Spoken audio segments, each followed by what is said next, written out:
ಪೊಲೀಸರ night torture ಬಗ್ಗೆ ಇಲ್ಲಿವರೆಗೂ ಎಲ್ಲ ಮಾತಾಡ್ತಿದ್ರು. ಆಕೆ ಅದಕ್ಕೆ ಅವ್ರಿಗೆ ಪ್ರತ್ಯುತ್ತರವನ್ನ ಕೊಟ್ಟರು, ಎಲ್ಲ ಆಯ್ತು. ಈಗ ಬೆಂಗಳೂರಿನ ರಾಜರಾಜೇಶ್ವರಿ ನಗರದ ಶಾಸಕ ಮುನಿರತ್ನರ ರಾಜಕೀಯವಾಗಿ ಟಾರ್ಗೆಟ್ ಮಾಡ್ತಿದ್ದಾರೆ ಅಂತ ಕೆಲವರ ಆರೋಪ. ನಾವು ಗಾಂಧೀಜಿಯವರು ಹೇಳ್ಕೊಟ್ಟಂತ ಮಾರ್ಗದಲ್ಲಿ ನಡೆಯುವಂತವ್ರು, ನಾವು ಗೋಡ್ಸೆ ಅವರ ಮಾರ್ಗದಲ್ಲಿ ನಡೆಯುವಂತವ್ರಲ್ಲ.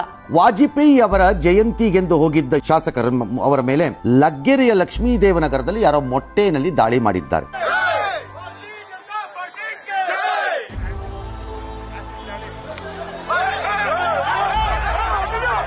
ಮೊಟ್ಟೆ ಒಳಗೆ ಏನಿತ್ತೋ ಎಂಬ ಅನುಮಾನವನ್ನು ಈಗ ಬಹುಜನ ಎತ್ತುತ್ತಿರುವುದು. ಅಯ್ಯೋ ದೇವ್ರೆ, ಅದೇನಾದರೂ ಇದ್ದರೆ it is nothing but an absolute criminal act. ಅದು ದೇವ್ರು ನಿನ್ಗೆ ಒಳ್ಳೇದು ಮಾಡ್ತದ, ನಿನ್ ಜನ್ಮಕ್ಕೆ ಹೋಗೋ. ತಲೆಗೆ ಸ್ವಲ್ಪ ಕೂದಲು ಸುಟ್ಟಿದೆ ಅಂತ ಡಾಕ್ಟರ್ ಮಂಜುನಾಥ್ ಹೇಳ್ತಾರೆ. ಅವರು ಸಂಸದರು ಕೂಡ. ತಲೆ ಕೂದಲು ಸುಡ್ತು ಅಂತಂದ್ರೆ ಅದು ಮೊಟ್ಟೆ ಅಷ್ಟೇ ಅಲ್ಲವೇನೋ ಎಂಬ ಭಾವನೆ ನಮಗೆ ಬರಲೇಬೇಕು. ಈ ದಾಳಿ ಹಿಂದೆ DCM DK ಶಿವಕುಮಾರ್, ಮಾಜಿ ಸಂಸದ DK ಸುರೇಶ್ ಮತ್ತು ಕುಸುಮ ಅಂದ್ರೆ ಇವರ ಮೇಲೆ ಸೋತವರು ಮತ್ತು ಆಕೆಯ ತಂದೆ ಹನುಮಂತರಾಯಪ್ಪ ಇದ್ದಾರೆ. ಪೊಲೀಸರು ಇಲ್ಲದಿದ್ರೆ ನಾನು ಕೊಲೆ ಆಗ್ತಿತ್ತು ಅನ್ನೋದು ಶಾಸಕರ ಆರೋಪ. ನೀವು ತಪ್ಪು ಮಾಡದಿರಿದ್ರು ನಮ್ಮಂತವ್ರ ಕೆಲಸ. ಆದ್ರೆ ನಾವುಗಳು ಕೂಡ ಇನ್ಮೇಲೆ ಯಾವ ತಪ್ಪು ಮಾಡಲ್ಲ ಅಂತ ಯಾವ ದೇವ್ರ ಮೇಲೆ ಬೇಕಾದ್ರೂ. ಅವರು ಮೇಡಮ್ಮು ನನ್ನ ಕ್ಷೇತ್ರದಲ್ಲಿ ಘಟನೆ ನಡೆದಾಗ ಬಹು ಸಹಜವಾಗಿ ಉದ್ವೇಗಕ್ಕೆ ಒಳಗಾಗಿರಬಹುದು ಅಂತ ಅಲ್ಲಿಯ ಸೌಧದ ಒಳಗಡೆ ನಡೆದಿದ್ದಕ್ಕೆ ಅವ್ರು ಹೇಳಿದ್ರು. ಅವಳೇನೋ ತಮಾಷೆಗೆ ಹಾಗಂದ್ರೆ ನೀನ್ ಅಷ್ಟಕ್ಕೆ ಕೋಪ ಮಾಡ್ಕೋತಿಯಲ್ಲ. ಈಗ ಅದೇ ವಾದವನ್ನ ರಾಜರಾಜೇಶ್ವರಿ ನಗರಕ್ಕೂ ಅನ್ವಯಿಸ್ಬೇಕು ನೀವು.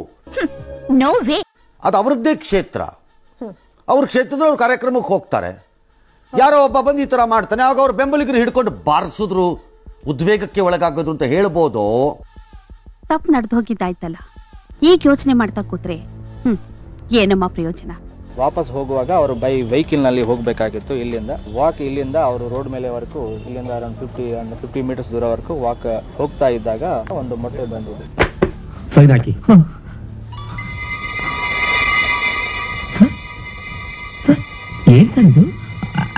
ಆಕ್ಸಿಡೆಂಟ್ ಬರ್ತಿದ್ದೀರಾ? ಆಕ್ಸಿಡೆಂಟ್ ಅಲ್ಲ ಸರ್, ಕೊಲೆ ಸರ್, ನಾ ಕಣ್ಣಾರೆ ನೋಡಿದೆ. ಪೊಲೀಸ್ನವರು ವಾಕ್ ಮಾಡೋ ಕಾರಲ್ಲಿ ಹೋಗ್ಬೇಕಾಗಿತ್ತು ಅಂತ. It's absolutely wrong. ಯಾರೇ ಪೊಲೀಸ್ ಆಫೀಸರ್ ಆಗಿರ್ಬೋದು, ತನ್ನ ಕ್ಷೇತ್ರದಲ್ಲಿ ಅದು ಯಾವುದೇ ಶಾಸಕ ಆಗ್ಲಿ ಅಥವಾ ಯಾರೇ ಆಗ್ಲಿ, ತನ್ನ ಕ್ಷೇತ್ರದಲ್ಲಿ ಆತ ತನ್ನ ಕ್ಷೇತ್ರದೊಳಗಡೆ ವಾಕಿಂಗ್ ಅಲ್ಲಿ ಹೋಗಬಾರದು ಅಂತ ಹೇಳಿದ್ರೆ ಅರ್ಥ ಏನದಕ್ಕೆ? ಮೇಂಟೈನ್ ಮಾಡೋ ನಿಮಗೆ ನಾಚಿಕೆ ಆಗಬೇಕು. That means the department has virtually collapsed in protecting MLAಗಳು ಅಂತನ ಅರ್ಥ ಏನದು? ಪೊಲೀಸ್ ಅಂದ್ರೆ ನನಗೆ ಅನುಭವ ಇದೆ ರೀ. ಆ ಕಂಪ್ಲೇಂಟ್ ಎಲ್ಲ ಬೇಡ ಸುಮ್ಮನೆ. ಯಾವುದೇ ಕ್ಷೇತ್ರದಲ್ಲಿ ಸೋತ ಅಭ್ಯರ್ಥಿಯನ್ನ ನಾನು ಅಧಿಕಾರದಲ್ಲಿ ಇದ್ದೀನಿ ಅನ್ನೋ ಕಾರಣಕ್ಕೆ ಅವತ್ತಿನ ಆಡಳಿತ ಪಕ್ಷ, ಅದು ಬಿಜೆಪಿನೋ ಕಾಂಗ್ರೆಸ್ಸೋ, ಅವತ್ತಿನ ಆಡಳಿತ ಪಕ್ಷ ಸೋತ ಅಭ್ಯರ್ಥಿಯನ್ನ ವಿಜೃಂಭಿಸುತ್ತಾ ಅವರೇ ಶಾಸಕರೆಂದು ಅವರ ಹಿಂದೆ ತುತ್ತೂರಿ ಹೊಡ್ಕೊಂಡು ಓಡಾಡಿದಾಗ ಹೀಗಾಗತ್ತೆ. ನೀವು ಹೀಗೆ ನಡ್ಕೋತಾ ಹೋದ್ರೆ ಏನು ಭಾವನೆಯನ್ನು ಸೃಷ್ಟಿ ಮಾಡ್ತಾ ಇದ್ದೀರಿ ಸರ್ಕಾರದಲ್ಲಿ? ಇದು ನೆಸೆಸಿಟಿ ಇಲ್ಲ ಕಾಂಗ್ರೆಸ್ಸಿಗೆ. ಅದು ಸದನ ನಡೆಯುವಂತ ಸಂದರ್ಭದಲ್ಲಿ ಈ ಘಟನೆ ನಡೆದಿದೆ ಅಂತ ನಾನು ಓಪನ್ ಆಗಿ ಹೇಳ್ತಾ ಇದ್ದೀನಿ ಅಂತಂದ್ರೆ ಇದೇನು ಸುಳ್ಳ? ಈ ರೀತಿ ನಾಟಕ ಆಡ್ಲಿಕ್ಕಾಗತ್ತಾ? ಈ ರೀತಿ ರಾಜಕಾರಣದಲ್ಲಿ ನನಗೇನಾದ್ರೂ ಇನ್ನೇನಾದ್ರೂ ಪಡ್ಕೊಳ್ಳೋದಿದೆಯಾ? 130 ಚಿಲ್ಲರೆ ಶಾಸಕರನ್ನ ಹೊಂದಿರುವ ಕಾಂಗ್ರೆಸ್ ಸರ್ಕಾರ ಅತ್ಯಂತ ಸುಭದ್ರವಾಗಿಯೂ ಸುಸ್ಥಿತಿಯಲ್ಲೂ ಇರುವಾಗ ಈ ರೀತಿಯ ಘಟನಾವಳಿಗಳನ್ನ ದ್ವೇಷ ರಾಜಕಾರಣ ಅಥವಾ ದ್ವೇಷದಿಂದ ಕುರುಡಾಗಿ ಮಾಡಬೇಕಾದ ಅವಶ್ಯಕತೆಗಳಿಲ್ಲ. ಇದ್ರಲ್ಲಿ ರಾಜಕಾರಣ ಮಾಡ್ಲಿಕ್ಕಾಗತ್ತಾ ನನ್ನ ಕೈಯಿಂದ? ಮತ್ತು ನಿಮ್ಮನ್ನ ಒಟ್ಟಾಗಿ ಎದುರಿಸುವ ಪರಿಸ್ಥಿತಿಯಲ್ಲಿ ಮೂರ್ಖ ಬಿಜೆಪಿನೂ ಇಲ್ಲ. 1.5 ವರ್ಷ ಸಿದ್ದರಾಮಯ್ಯನವ್ರದ್ದು 2ನೇ ಟರ್ಮಲ್ಲಿ ಬಂದ ಮೇಲೆ ಟಾಕ್ ಎಲ್ಲ ಯಾವ್ದ್ರ ಮೇಲೆ ನಡೀತಾ ಇದೆ? SIT ಮಾಡ್ತೀನಿ, ಕೇಸ್ ಹಾಕ್ತೀನಿ, ನ್ಯಾಯಾಂಗ ತನಿಖೆ ಮಾಡ್ತೀನಿ, ಅವನನ್ನು ಅರೆಸ್ಟ್ ಮಾಡ್ತೀನಿ, ಇವನನ್ನು ಒಳಕ್ಕೆ ಹಾಕ್ತೀನಿ, ಇವನನ್ನು ಇದು ಮಾಡ್ತೀನಿ, ಇವನನ್ನು ಅದು ಮಾಡ್ತೀನಿ, ಇದು ಮಾಡ್ತೀನಿ, ಅಲ್ಲೇ ತಿರುಗಿಸ್ತಾ ಇದ್ದೀರಿ.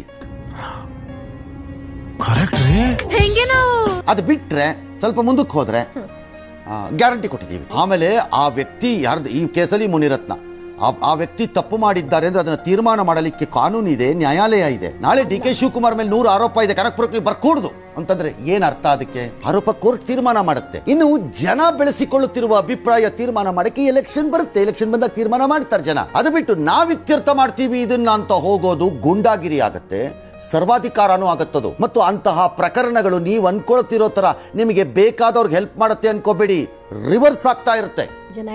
ನಿಮ್ಮ ಸುತ್ತಲೂ ಪೊಂಗಿ ಊದುವ ಲಾಂಗು ಮಚ್ಚುಗಳನ್ನ ಝಳಪಿಸುವ ಗಿರಾಕಿಗಳೇ ಮತದಾರರಲ್ಲ. ಯಾವುದೇ ಕ್ಷೇತ್ರದಲ್ಲಿ ಅವರು ದಾರಿ ತಪ್ಪಿಸೋ ಗಿರಾಕಿಗಳವರು.